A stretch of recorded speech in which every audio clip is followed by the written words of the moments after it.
오죽하면 교육은 백년지 대계라는 말이 있겠습니까? 또 맹모 삼천지교라는 말에서 알 수 있듯이 환경도 정말 중요합니다. 그래서 이 땅의 모든 부모들은 자녀의 교육을 위하여 자신들이 할 수 있는 최선을 다합니다. 이사할 수 있다면 이사도 하고, 나라를 바꿀 수 있다면 나라도 바꿔서 이민도 오시고, 투자할 수 있다면 자기가 할 수 있는 최선을 다해서 투자하고 빌려서라도 하고, 그 아이들의 환경을 최고로 좋은 환경으로 만들어주기 위해서 정말 노력을 다합니다. 그런데 정말 중요한 것은 어떠한 방법과 어떠한 환경이 그 자녀에게 중요하느냐 하는 것입니다. 어떤 아이에게는 일찌감치 교육을 하는 조기 교육의 방법이 좋을 수도 있고, 또 어떤 아이에게는 그것이 오히려 나쁠 수도 있습니다. 또 어떤 아이에게는 스스로 하게 놔두는 자율훈련 방식이 좋을 수도 있고, 또 어떤 아이에게는 약간의 통제를 해주는 방식이 좋을 수도 있습니다. 경제적으로 풍족하게 모든 것을 다 해주는 것이 좋은 아이도 있는 반면에, 또 적당히 부족한 결핍 상태로 놔두는 것이 오히려 그 아이들에게 좋을 수도 있습니다.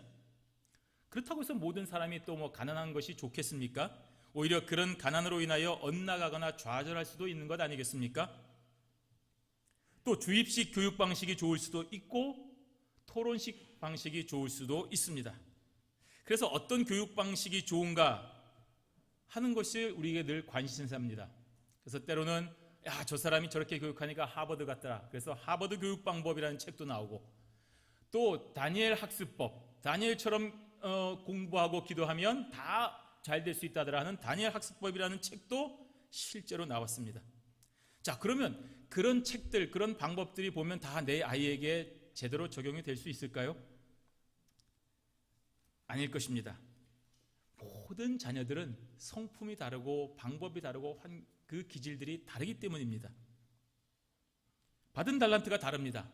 공부해야 될 아이가 있는 반면 또 공부보다 다른 쪽에 뛰어난 아이들도 있는 것입니다. 그렇기 때문에 모든 사람에게 똑같이 효과가 있는 진리의 방법은 사실 없습니다. 그래서 교육은 어렵습니다. 정답이 없습니다. 그러면 어떻게 합니까? 그냥 놔둘까요? 그럴 수 없습니다. 아이들을 위한 가르침을 소홀히 하거나 안 할 수는 없는 것이기 때문입니다. 그래서 오늘도 우리는 자녀들이 어떻게 하는 것이 가장 좋은 방법이고, 저들이 하나님으로부터 받은 달란트를 잘 드러낼 수 있을까를 고민하고 기도해야 되는 것입니다. 그런데 오늘 성경 말씀에 이런 고민을 가지고 있는 이 세상의 모든 부모들에게 아주 명쾌한 해답을 하나 주고 있습니다. 이대로 하면 되는 것입니다. 오늘 본문 21절 하반절에 보시면 아이 사무엘은 여호와 앞에서 자라니라고 했습니다. 다른 설명도 없습니다. 어떻게 자랐는지, 어떻게 했는지, 그래서 어떻게 되었는지 말이 없습니다. 여호와 앞에서 자랐다, 이것이 모든 것을 설명해 주고 있는 것입니다. 사무엘이 누굽니까? 그 어머니 한나가 정말 눈물로 기도하고 낳은 아들이었습니다. 귀한 아들이었습니다. 물론 모든 아이들이 다 그 부모에게 특별하지만 한나에게는 정말 사무엘이 특별한 아이였습니다. 지금은 별로 그렇지 않지만 당시에 아이가 없는 여인, 아주 비참한 신세였습니다. 한나가 첫 번째 부인이었는데 두 번째 부인도 있다는 얘기입니다. 왜 그랬습니까? 아마도 아이를 낳지 못해서 그런 것이 아닌가 싶습니다. 분명히 첫 번째 부인인데 성경에 보면 그 뒤로 이름이 불리고 있습니다. 아이가 없기 때문입니다. 아이가 있느냐 없느냐에 따라서 그 위치가 바뀌는 것입니다. 참 불평등한 시대였습니다. 그래서 둘째 부인인 브닌나에게 아주 업신여김을 받고 조롱거리가 되고 아주 속상한 일이 많았습니다. 그런데 이러한 신세가 사무엘의 태어남으로 인해서 완전히 뒤바뀌어졌습니다. 그동안의 모든 서름, 신세를 한 방에 다 갚아주는 그런 놀라운 일이 바로 사무엘의 탄생이었습니다. 그러니 사무엘이 한나에게 얼마나 귀하겠습니까? 그런데 그 귀한 아이를 위하여 부모가 무슨 조치를 취했습니까? 오로지 여호와 하나님 앞에서 자라도록 하고 다른 것 하지 않았습니다. 그 아이를 위하여서 주소를 바꾸고 좋은 학군으로 옮기는 위장 전입 안 했습니다. 모든 가족의 삶의 패턴을 이 아이에게 맡기고 이 아이에게 우리의 모든 삶의 희망을 걷고 네가 성공하면 우리 모든 가족이 살 수 있다, 그래서 너가 최고다 하는 방식으로 바꾸지도 않았습니다. 남들이 이렇게 한다고 해서 내 아이에게도 그렇게 해준다, 그런 거 하지 않았습니다. 그저 전적으로 하나님과의 약속, 하나님께서 혹시 저를 불쌍히 여기셔서 아이를 주시면은 하나님께 드리겠습니다 하는 그 약속을 그대로 지켰습니다. 그래서 여호와 앞에서 자라도록 한 것입니다. 그것이 전부였습니다. 다른 것 없었습니다. 그 결과 아이 사무엘은 하나님의 선지자로서 사사시대와 왕정시대를 잇는 정말 중요한 시대에 하나님의 그 택함받은 자로서 지도자의 역할을, 통치자의 역할을 훌륭하게 수행했던 사람으로 자라게 된 것입니다. 그 사무엘이 된 비법은 오로지 하나, 여호와 앞에서 자란 것 외에는 없는 것입니다. 오늘 어린이 주일에 저와 여러분에게 맡겨주신 그 자녀를 어떤 방식으로 키워야 되겠습니까? 오늘 이 사무엘처럼 여호와 앞에서 자라니라 하는 평가를 받도록 해야 되는 것입니다. 야, 당신 아들 어떻게 키웠어? 당신 딸 어떻게 키웠어? 난 몰라. 하나님 앞에 기도한 거 외에는 다른 것 생각나는 것 없어. 그저 똑같이 하나님 앞에서 기도하고 하나님 앞에서 자라들 수 있도록 예배를 생활을 가르치고 헌금 생활을 가르치고 하나님 앞에 주의를 거룩하게 지키고 하나님의 뜻대로 살아야 된다라고 성경 읽히게 하고 성경 말씀 배우게 하고 그거 외에 내가 한 것 없다라고 자신 있게 할 수 있어야 됩니다. 그러면 됩니다. 여러분, 그것만 하시면 여러분의 자녀들은 반드시 성공하게 되어 있습니다. 하나님께서는 사무엘만 사랑하시는 것이 아니라 저와 여러분들의 모든 자녀들을 똑같이 사랑하시기 때문입니다. 그래서 이 말씀, 여호와 앞에서 자라니라, 이것이 바로 진리가 되는 것입니다. 부작용이 있습니까? 없습니다. 실패 없습니다. 시대가 바뀌고 환경이 바뀌어도 이 방법은 영원한 것입니다. 그래서 성경 말씀에 기록하고 오늘 저와 여러분들에게 선포하여 주시는 것입니다. 그렇기 때문에 오늘 우리에게 맡겨주신 언약의 자녀, 지금까지 어떻게 했든지, 지금까지 앞으로 무엇을 기대하시든지 오늘 이 말씀대로 여호와 앞에서 자라도록 그렇게 가르치고 교육하는 저와 여러분들이 되시기를 바랍니다. 자, 그러면 여호와 앞에서 자라게 한다. 어떻게 해야 되는 것입니까? 그 첫째는 바로 하나님의 말씀에 대하여 전적인 신뢰와 순종을 하도록 하는 것이 여호와 앞에서 자란다는 것입니다. 과연 이것이 진리일까요? 이것이 정말 좋은 방법일까요? 이 방법밖에 없는 것일까요? 그럼 한번 다른 방법과 비교를 해보겠습니다. 오늘 본문에는 두 종류의 아들들이 대비가 되어 있습니다. 여호와 앞에서 자라도록 한 사무엘과 그렇지 않은 엘리의 아들들과 비교가 되어 있습니다. 오늘 여호와를 알지 못하는 사람이 있는데 바로 엘리 제사장의 아들들이었습니다. 분명히 사람의 눈으로 보기에는 엘리의 아들들이나 사무엘은 다 여호와의 전에서 자랍니다. 어쩌면 제사장의 아들들이기 때문에 더 친숙하게 자랐는지도 모릅니다. 엘리의 자녀들이 더 좋은 환경입니다. 사무엘은 집을 떠나서 지금 자취하고 있는 것이고요. 하지만 엘리의 자녀들은 거기가 집입니다. 그런데 성경 말씀에 딱 하나 다른 조건이 있다고 한다면 바로 여호와 앞에서라는 사실입니다. 분명하게 사무엘은 여호와 앞에서 자랐다라고 하지만 엘리의 아들들에게는 여호와를 알지 못하더라고 했습니다. 똑같은 조건이고 동일하게 아버지가 제사장인데 어떻게 이렇게 차이가 나는 것입니까? 그에 대한 해답을 오늘 말씀을 통해서 보도록 하겠습니다. 12절에 엘리의 아들들은 행실이 나빠 여호와를 알지 못하더라고 했습니다. 도대체 어떻게 자랐길래 이렇게 평가를 받을 것일까요? 제사장의 아들들이고 여호와의 전에서 자랐는데 왜 여호와를 알지 못한다고 했을까요? 이 여호와를 알지 못하더라 하는 말은 여호와 하나님이 누구신지, 여호와가 어떤 분이신지에 대한 지식이 없었다는 것이 아니라 제사장의 아들이면서 본인도 역시 제사장이었던 그 엘리의 아들들이 여호와 하나님을 두려워하지 않았다는 것입니다. 하나님의 말씀이 분명한데 순종하지 않았다는 것입니다. 그래서 결과적으로 그들은 행실이 나쁜 불량자들이 된 것입니다. 그들의 행동이 13절에서 16절까지 잘 나타나 있습니다. 그 제사장들이 백성에게 행하는 관습은 이러하니 곧 어떤 사람이 제사를 드리고 그 고기를 삶을 때에 제사장의 사환이 손에 3살 갈고리를 가지고 와서 그것으로 냄비에나 솥에나 큰 솥에나 가마에 찔러 넣어 갈고리에 걸려 나오는 것은 제사장이 자기 것으로 가지고 실로에서 그곳에 온 모든 이스라엘 사람에게 이같이 할 뿐 아니라 기름을 태우기 전에도 제사장의 사환이 와서 제사 드리는 사람에게 이르기를 제사장에게 구워드릴 고기를 내라. 그가 내게 삶은 고기를 원하지 아니하고 날 것을 원하신다 하다가 그 사람이 이르기를 반드시 먼저 기름을 태운 후에 내 마음대로 원하는 대로 가지라 하면 그가 말하기를 아니라 지금 내게 내라. 그렇지 아니하면 내가 억지로 빼앗으리라고 했습니다. 아주 단편적인 것이지만 얼마나 하나님을 무시하고 경멸하는가를 잘 나타낼 수 있습니다. 한두 번 행하는 것은 우리가 실수라고 얘기하지만 그것이 계속되는 것은 습관입니다. 이 관습이라고 하는 것은 그런 말입니다. 여호와께 바쳐드리는 제물에 대한 상습적인 갈취를 말하는 것입니다. 이 제물은 하나님을 향한 제사에만 쓰이는 거룩한 제물입니다. 아무도 손을 못 대고 허락받은 사람만이 정말로 정결하게 깨끗하게 그 제물을 손질하고 하나님 앞에 드리고 난 후에야 그것을 사용할 수가 있었습니다. 그런데 그 거룩한 성물인 3살 갈고리를 가지고 자신의 욕심을 채우는 도구로 사용한 것입니다. 이렇게 엘리의 아들들은 하나님의 명령을 무시하고 내가 필요한 대로 내가 원하는 때 마음 놓고 사용한 것입니다. 육신의 욕심을 채우기 위해서 하나님께 드려지는 예배도 상관하지 않는 것입니다. 얼마나 탐욕스럽습니까? 얼마나 어리석습니까? 그러니 여호와를 알지 못한다고 얘기하는 것입니다. 기름을 태우기 전에도 제사 드리기 전이라는 말입니다.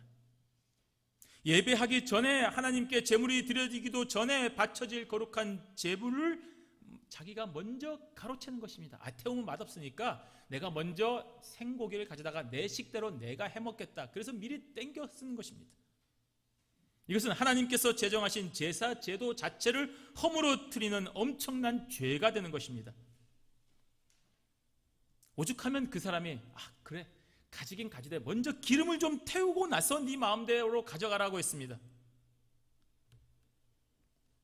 제사를 드리는 사람이 이것도 얼마나 엄청난 죄인지를 알기 때문에 좀 저항을 하고 있는 것입니다. 그러나 악한 자들은 이것을 조금도 굴하지 않고 오히려 폭력을 동원해서 내가 뺏을 것이라고 협박을 하고 있습니다. 그 엘리의 아들들에게 속한 사환들입니다. 그 상사의 그 부하들인 것입니다. 하나님을 경외하는 마음이 조금도 없기 때문에 그 부하들도 전혀 거리낌이 없는 것입니다. 오로지 재물에 대한 탐욕만 존재하는 것입니다. 이것은 바로 여호와를 알지 못하기 때문입니다. 그래서 오늘 이 저자는 한마디로 결론을 내고 있는 것입니다. 17절에 이 소년들의 죄가 여호와 앞에 심히 크면 그들이 여호와의 제사를 멸시함이었더라고 했습니다. 제사장이 누구입니까? 제사장은 백성들과 하나님 사이를 중재하는 직책입니다. 거룩한 중재자의 역할을 감당하는 것이 제사장입니다. 그 일을 위해서만 존재하는 것입니다. 하나님과 백성 사이를 중재하는 역할이 없다고 한다면 제사장이 필요가 없는 것입니다. 그런데 그 제사장에 의하여 오히려 하나님께 드려지는 제사가 훼손이 되고 있으니 그 제사장이 무엇에 쓸 것입니까? 불량자일 수밖에 없는 것입니다. 그래서 심히 큰 죄를 범한 것입니다. 죄인인 저와 여러분이 하나님께 나아가는 방법은 제사가 유일합니다. 여러분, 하나님 앞에 드려지는 예배 외에 다른 것으로 우리가 하나님의 뜻을 알 수 있는 방법이 없습니다. 하나님께 드려지는 예배와 하나님께 드리는 기도와 하나님 앞에 또 찬송을 통한 것 외에는 우리가 하나님의 뜻을 알 수도 없고 하나님께 우리의 죄를 사함받을 수 있지도 않는 것입니다. 그런데 이 제사를 방해하고 멸시하였으니 엄청난 죄악이 되는 것입니다. 분명히 여호와의 전에서 자랐는데도 불구하고 엘리의 아들들은 실제적으로 전혀 그러한 거룩한 삶을 살지 못하고 있습니다. 바로 여호와 하나님의 말씀을 믿지 아니하고 순종하지 않으며 여호와 자체를 신뢰하지 않는 것입니다. 살아계신 여호와 하나님이 있다고 한다면 하나님께서 불꽃 같은 눈으로 저와 여러분의 모든 언행과 생각과 행동들을 지켜보고 계시다면 어떻게 우리가 죄악을 범할 수가 있겠습니까? CCTV가 온 사방에 다 있는데 죄 저지르는 사람은 없습니다. CCTV가 있고 경찰이 옆에 있는데도 불구하고 총을 꺼내고 범죄 저지르는 사람은 정신 이상자거나 정말 파탄자일 수밖에 없는 것입니다. 정상적인 사람은 절대로 그럴 수가 없습니다. 내가 이렇게 하면 저 사람이 나를 잡을 것이다, 나를 어떻게 할 것이다 하는 것을 알기 때문입니다. 여러분이 하나님을 믿는지 안 믿는지는 여러분의 삶의 행동과 여러분의 삶의 모습을 보면 잘 알 수 있습니다. 내가 지금 이것이 죄라는 걸 여러분들은 알고 있습니다. 그럼에도 불구하고 한다고 한다면 하나님을 믿지 아니하는 것입니다. 하나님이 지켜보고 계시는데 어떻게 우리가 죄를 지을 수가 있겠습니까?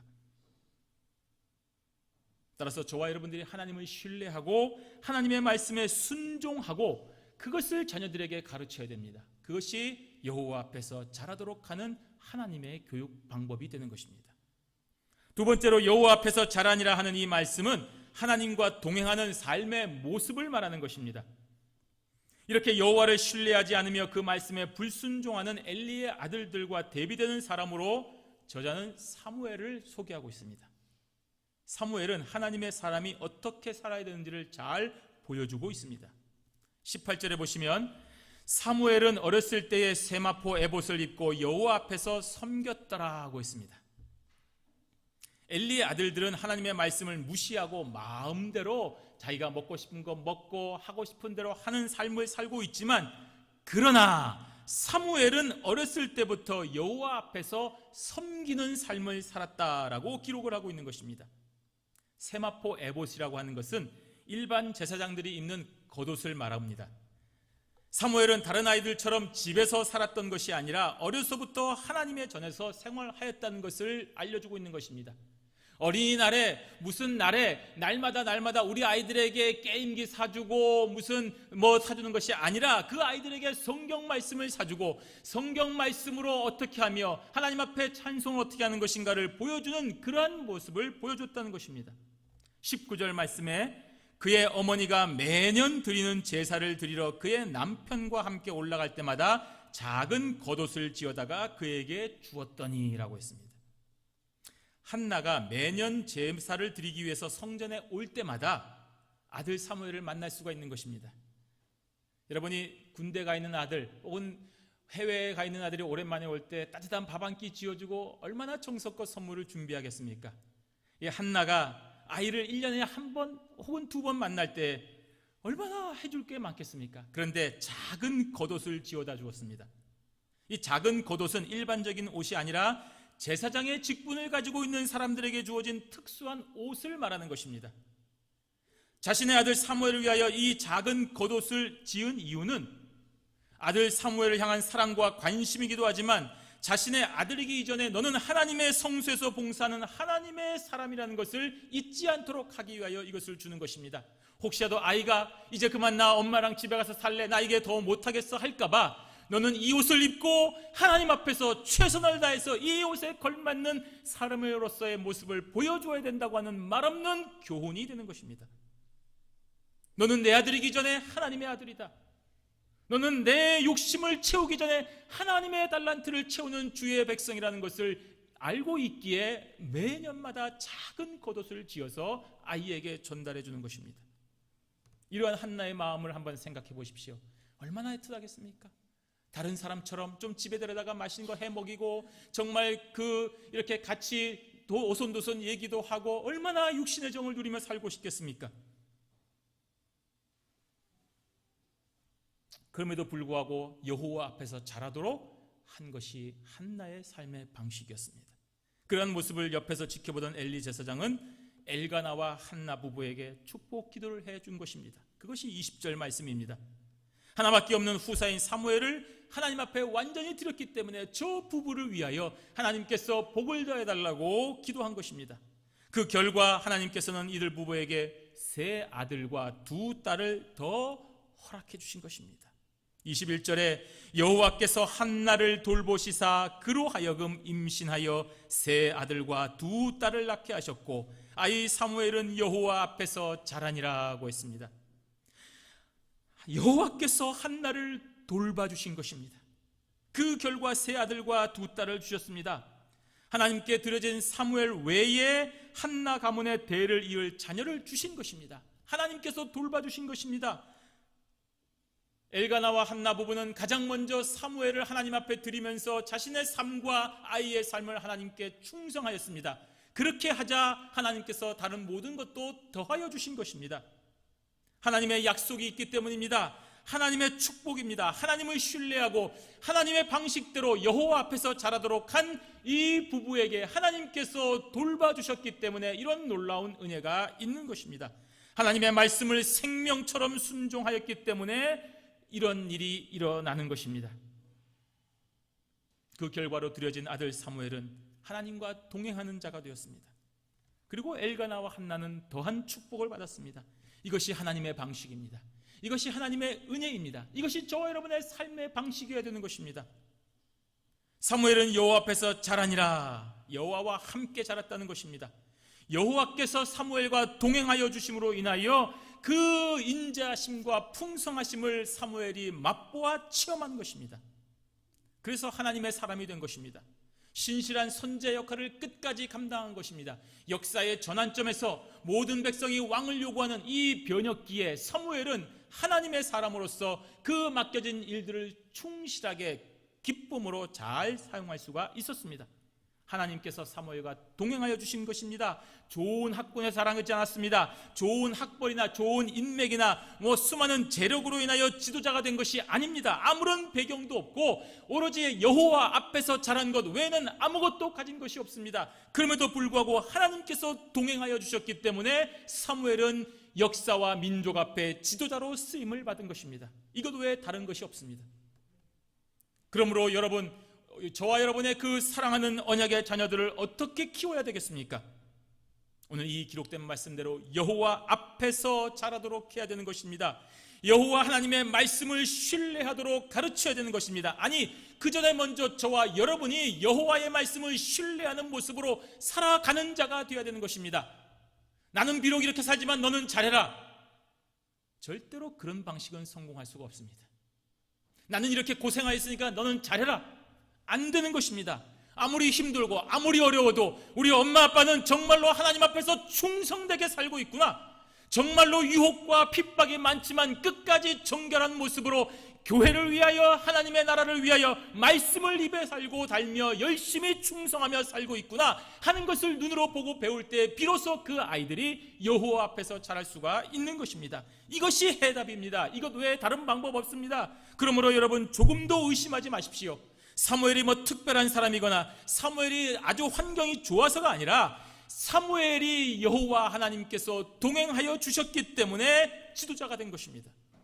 그러므로 저와 여러분의 자녀들도 여호와께서 동행하여 주시도록 기도해야 되는 것입니다. 좋은 학군에서 배경 좋은 친구들을 만나도록 그렇게 기도하는 것이 아니고 하나님께서 우리 자녀와 동행해 주시도록 기도해야 되는 것입니다. 그러면 8학군 아니라 저 빈민촌에서도 우리는 분명하게 백성의 지도자로 클 수 있는 자녀가 될 수 있음을 믿어야 되는 것입니다. 그렇지 않고 우리가 어떻게 하나님을 믿는 사람이라고 할 수가 있겠습니까? 하나님의 동행, 그것이 우리 자녀를 위한 최고의 축복이며 은혜라는 사실을 분명히 기억하고 기도하는 저와 여러분들이 되시기를 바랍니다. 자, 그 결과는 무엇입니까? 여호와 앞에서 자란 결과는 은총이었습니다. 이렇게 여호와 앞에서 자란 사무엘과 달리 여호와 하나님의 말씀에 불순종하고 그 법도와 제사를 멸시한 엘리의 아들들의 결과는 무엇입니까? 멸망이었습니다. 죽음이었습니다. 우리 22절과 23절을 함께 읽도록 하겠습니다. 엘리가 매우 늙었더니 그의 아들들이 온 이스라엘에게 행한 모든 일과 회막문에서 수종드는 여인들과 동침하였음을 듣고 그들에게 이르되 너희가 어찌하여 이런 일을 하느냐? 내가 너희의 악행을 이 모든 백성에게서 듣노라. 아멘. 엘리 제사장이 지금 매우 늙었다라고 했습니다. 실제로 늙기도 했겠지만 이것은 나이만한 늙은 것이 아니라 영적으로 아주 무능력함을 강조하고 있는 것입니다. 영적으로 파워가 없다는 얘기입니다. 이제서야 아들들에 대한 훈계를 하고 있는 것입니다. 지금까지 뭐 한 것입니까? 예배 생활할 때마다 갈고리로 자기 마음대로 제사를 재물을 가지고 핑계하고 내가 오늘 바빠서 교회 못 가요. 나 힘들어서 돈 못 내요. 그때는 뭐 하고 지금에서야 이제서야 그러면 되냐라고 얘기하는 것입니다. 그들의 악행이 시작될 때부터가 아니라 극에 달해서 이제 온 이스라엘과 모든 백성에게서 듣게 될 때야 비로소 아들들에게 대하여 말하고 있는 것입니다.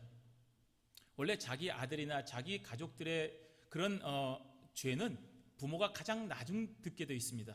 얘기하기가 참 껄끄럽거든요. 물론 작정하고 속이면 모를 수도 있습니다만 거룩한 제사장의 직무를 수행하는 곳에서 본인도 제사장이고 아들들도 제사장인데 어떻게 모를 수가 있겠습니까?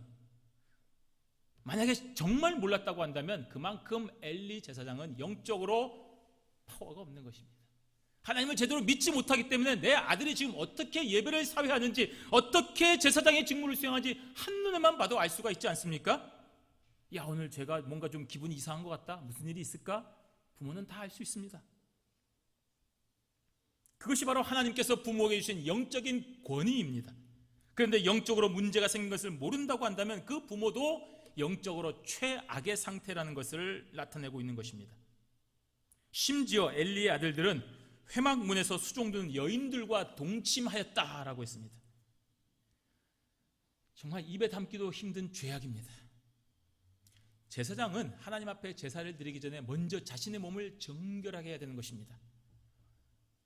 나쁜 말을 입에 뱉지는 않았는지, 나쁜 생각으로 잘못된 행동을 하지 않았는지, 분노를 마음에 담고 있지 않았는지 며칠씩이나 자신을 정결하게 하고 들어가야 되는 것입니다. 제사장이 그 지성소에 하나님을 만나러 들어갈 때에 혹시라도 그 정결의식 중에 조금이라도 잘못된 것이 있다면 죽임을 당합니다. 하나님은 죄악과 양립할 수 없기 때문입니다. 그래서 다리 한쪽에 끈을 묶고 들어가서 죽었으면 그것을 시체를 끌어내는 것입니다. 그런데 이렇게 엄청난 죄악을 아무렇지도 않게 저지르고 곧바로 제사에 집례하였으니 얼마나 하나님을 경멸하는 것입니까? 11시에 예배 인도해야 되는데 10시쯤에 동침하고 그렇게 해서 옷 대충 입고 머리 딱 이렇게 쓸고 와서 예배 드리고 하나님 하고 찬송하는 것입니다. 도대체 있을 수나 있는 일이겠습니까? 일반 사람들이 보기에도 있을 수 없는 일들을 이들이 지금 이렇게 자행하고 있는데도, 그 아비의 이름에 먹칠을 하고 있는데도, 하나님 앞에 죄악을 범하고 있는데도 이제서야 권면하고 있는 것입니다. 물론 해야죠. 하지만 때가 늦은 것입니다. 그 악행이 돌이킬 수 없는 지경에 이르렀기 때문입니다. 24절과 25절 우리 함께 읽겠습니다. 내 아들들아 그리하지 말라. 내게 들리는 소문이 좋지 아니하니라. 너희가 여호와의 백성으로 범죄하게 하는도다. 사람이 사람에게 범죄하면 하나님이 심판하시려니와 만일 사람이 여호와께 범죄하면 누가 그를 위하여 간구하겠느냐 하되 그들이 자기 아버지의 말을 듣지 아니하였으니 이는 여호와께서 그들을 죽이기로 뜻하셨미더라. 늦었습니다. 내 아들들아 그리하지 말라. 지금 엘리가 이미 알고 있기 때문에 사실관계를 물어보지 않습니다. 야, 들리는 소문에 너희들이 이랬다면서, 너희들이 동침했다면서, 야, 그 사실이냐? 이렇게 물어보지 않았습니다. 그러지 말라고 했습니다. 사실이라는 얘기입니다. 그러나 악한 아들들은 자기 아버지의 말을 듣지 아니하였습니다. 여호와 하나님도 멸시하는데 나 늙은 아버지의 말쯤이야? 듣는 척도 안 했을 것입니다. 당연히 무시하지요. 그리고 또 평소에 아마도 이 아버지가 이러한 문제로 끝까지 질책하지 않는 것을 경험으로 잘 알기 때문에 아이고 또 잔소리 하시는구나, 그래 몇 번 하다 말겠지, 그래 듣는 척 해주지, 다시 안 그러겠습니다, 아예 알았습니다, 안 그럴게요. 아버지 그거 잘 몰라서 그러는 거지, 제가 그러려고 그러는 게 아니라 하다 보니까 그런 것이고 그게 꼭 나쁜 것은 아닙니다, 그냥 저 하는 대로 좀 믿어주세요 라고 하면 적당히 넘어가기 때문에 이렇게 끝난 것입니다. 여러분, 여호와 하나님의 말씀을 지키지 않는 자녀에게는 끝까지 질책해야 됩니다. 여러분 양보하시면 죽습니다. 여러분도 죽고 여러분의 자녀들도 죽는 것입니다. 이것만큼은 양보할 수 없는 것입니다. 다른 거 다 양보하고 다른 거 다 용서할 수 있어도 여호와 하나님의 말씀을 거룩하게 여기지 아니하고 하나님 앞에 범죄하는 그 습관적인 행동들은 여러분들이 끝까지 질책하고 훈계하고 기도하고 권면해야 되는 것입니다. 생명과 관계된 것입니다.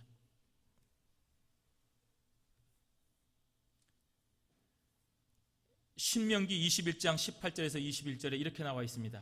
사람에게 완악하고 패역한 아들이 있어 그의 아버지의 말이나 그 어머니의 말을 순종하지 아니하고 부모가 징계하여도 순종하지 아니하거든 그의 부모가 그를 끌고 성문에 이르러 그 성읍 장로들에게 나아가서 그 성읍 장로들에게 말하기를 우리의 이 자식은 완악하고 패역하여 우리 말을 듣지 아니하고 방탕하며 술에 잠긴 자라 하면 그 성읍의 모든 사람들이 그를 돌로 쳐 죽일지니 이같이 내가 너희 중에서 악을 제하라. 그리하면 온 이스라엘이 듣고 두려워하리라. 아멘. 하나님의 말씀입니다. 율법입니다. 그러니 엘리 제사장이 이렇게 경고했는데도 듣지 아니하면 이 율법처럼 성문에 나아가서 자기 아들들을 공개적으로 질책해야 되는 것입니다. 첫 번째로 제사장의 직무를 정지시키고 근신하도록 했어야 되는 것입니다. 그런데도 말을 듣지 아니하면 율법대로 성읍 장로들에게 재판할 수 있도록 해야 되는 것입니다. 그런데 그렇게 하지 않았습니다. 동네 부끄러워서 내 아들이 잘못될까 봐 하나님의 명령보다 자기 자식의 체면과 자기 자식의 생명을 더 소중하게 여긴 것입니다. 뒤에 나오는 29절에 너희는 어찌하여 내가 내 처소에서 명령한 내 재물과 예물을 밟으며 내 아들들을 나보다 더 중히 여겨 내 백성 이스라엘이 드리는 가장 좋은 것으로 너희들을 살찌게 하느냐. 너 어떻게 너 아들을 나보다 더 소중히 여겨서 나에게 드려질 재물을 네 아들들이 가로치게 하느냐 하는 말입니다. 그렇게 하나님께서 엘리 제사장을 책망하였습니다. 엘리 제사장은 하나님보다 자기 자식을 더 사랑한 것입니다. 자기 자식의 목숨을 너무나도 귀하게 여긴 것입니다. 그 체면을 도무지 남들한테 나타내 볼 수가 없었던 것입니다. 하나님께서 주신 부모의 권위를 다하지 않은 것입니다. 한나와 엘가나는 그 귀한 사무엘을 하나님 앞에서 자라도록 다 드렸는데 정작 하나님 앞에서 모범을 보이고 또 모든 백성들에게 모습을 보여야 되는 이 엘리 제사장은 범죄한 자녀를 하나님의 말씀보다 더 소중히 여긴 것입니다. 여러분, 그 결과는 무엇입니까? 아주 참혹한 멸망이었습니다. 엘리 제사장은 자녀들이 저지른 범죄와 그 범죄가 가져올 결과를 다 알고 있었습니다. 만일 사람이 여호와께 범죄하면 누가 그를 위하여 간구하겠느냐? 즉 사람과의 사이에 죄를 지으면 뭐 해결할 수 있지만 하나님께 범죄한 것은 돌이킬 수 없는 죄악이라는 것을 알고 있었습니다. 그러나 그 아들들은 하나님보다 더 사랑한 결과 하나님의 말씀을 무시하고 그냥 그저 경고하고 권면하는 이상의 행동을 하지 못한 것입니다. 그 결과 아들들이 죽었습니다. 사무엘상 4장 11절에 하나님의 괴는 빼앗겼고 엘리의 두 아들 홈니와 비느하스는 죽임을 당하였더라. 하나님 앞에서 자신을 겸손히 낮추지 않은 엘리 제사장은 하나님의 말씀보다 육신의 정을 더 소중하게 여긴 것입니다. 결국에는 하나님의 말씀도 어기게 되었고 육신의 아들도 빼앗기게 되었습니다. 이것이 여호와의 말씀을 멸시한 결과입니다. 다 내려놓으면 다 살 수 있는데 하나님 앞에 먼저 드리면 다 받을 수 있는데 내가 드린 것이 아까워서 드리지 못하고 내 육신의 자녀를 더 소중히 여긴 결과 모든 것을 빼앗기고 다 죽고 자신도 죽는 그런 엄청난 결과를 가져온 것입니다. 이것이 여호와 하나님의 말씀에 순종하지 않고 자신의 그 육신의 정을 더 소중히 여겼던 엘리의 결과였습니다. 그러나 여호와 앞에서 자란 사무엘은 그렇지 않았습니다. 얼마나 사무엘을 데리고 살고 싶었겠습니까? 어떤 아들이었습니까? 얼마나 귀한 아들입니까? 정말 눈에 넣어도 아프지 않을 그 귀한 아들, 내 생명을 바꿔줄 아들, 내 신세를 역전시켜준 그 아들인데 내 품에 안고 싶고 좋은 옷 입히고 좋은 것 먹이고 싶은 내 아들인데 하나님 앞에 드렸습니다. 그 결과가 무엇입니까? 사람들과 하나님으로부터 은총을 받았다고 했습니다. 오늘 26절 말씀 함께 읽습니다. 아이 사무엘이 점점 자라매 여호와와 사람들에게서 은총을 더욱 받더라. 아멘. 여러분, 이런 자녀로 키우고 싶지 않습니까? 영의 아버지 여호와 하나님의 말씀도 멸시하고 육신의 아버지 엘리의 권면도 무시한 아들들은 백성들로부터도 버림을 받고 결국에는 여호와 하나님으로부터 버림을 받고 비참한 죽음을 당하였습니다. 그러나 하나님의 말씀에 순종하고 여호와 하나님과 동행하는 삶을 살아가는 사무엘은 죽음이 아니라 여호와와 사람들에게서 점점 더 은총을 받았습니다. 이 분명한 기록이 우리에게 주는 교훈은 너무나도 명백합니다. 여기에 다른 의도가 없습니다.